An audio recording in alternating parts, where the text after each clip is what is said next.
Hello friends, welcome to our channel. ఈరోజు చెప్పబోయే story నలుగురు అందమైన వదినలు, నలుపు రంగు ఆడబిడ్డ. అనగనగా ఒక ఊరిలో గౌరీ అనే ఒక ఆవిడ ఉంటది. గౌరీకి నలుగురు అందమైన కొడుకులు, నలుపు రంగు ఒక కూతురు ఉంటారు. గౌరీ కూతురు పేరు స్వప్న. గౌరీకి కొడుకులు అందంగా ఉంటారని సంతోషం ఒక పక్క, మరో పక్క కూతురు నల్లగా ఉంటదని బాధ ఒక పక్క. ఒకరోజు గౌరీ కొడుకులు కూతురు టిఫిన్ తిందామని కూర్చుంటారు. అంతలోనే స్వప్న, కొంచెం నెయ్యి వేయమ్మా చపాతీలో అంటది. గౌరీ, ఆ నెయ్యి నీకు కాదు, మీ అన్నయ్యలకు. నెయ్యి తిని నువ్వేం ఉద్ధరిస్తావు అంటది చిరాగ్గా. అంతలోపే గౌరీ కొడుకు, నాకు వేయమ్మ నెయ్యి, తనకెందుకు, అసలే నల్లగా ఉంది, ఇంకా నెయ్యి తింటే లావుగా అయిపోతుంది, అసలే నల్లగా ఉంది అని పెళ్లి చూపులకు వచ్చిన పెళ్లి కొడుకులు ఎక్కువ కట్నం అడుగుతున్నారు. ఇంకా లావు అయిపోతే అసలు ఇంకా ఎంత కట్నం అడుగుతారో అని చెప్తాడు. స్వప్న నల్లగా ఉండడం వల్ల తన అమ్మ అన్నయ్యలు భేదాభిప్రాయంతో చూస్తారు.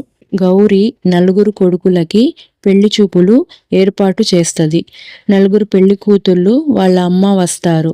పెళ్లి కూతురు అమ్మ, నా నలుగురు కూతుర్లకి మీ నలుగురు కొడుకులు నచ్చారు, మీ సంబంధం ఖాయం చేసుకుంటున్నాం అంటది. అందరూ సంతోషంగా ఉంటారు.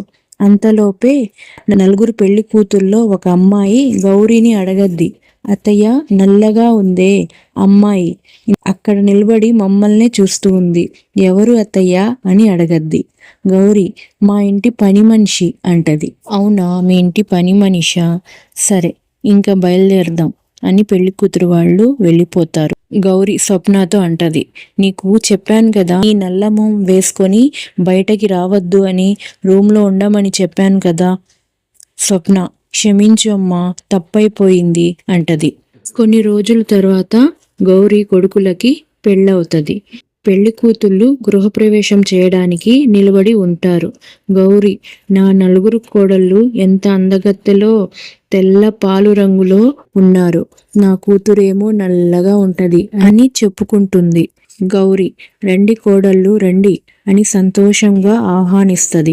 కోడళ్ళు అలిసిపోయారు అని వాళ్ళ రూమ్లో రెస్ట్ తీసుకుందామని వెళ్ళిపోతారు. గౌరీ కూతురు రూమ్లోకి వెళ్ళి, నేను నీ వదినల ముందు నువ్వు పని మనిషి అని చెప్పాను, రోజు పొద్దునే లేచి పని మనిషిలాగే అన్ని పనులు చేసేయి అంటది. స్వప్న, అలాగే అమ్మా అంటది. మరుసటి రోజు పొద్దునే స్వప్న ఇంట్లో పనులన్నీ చేస్తుంది.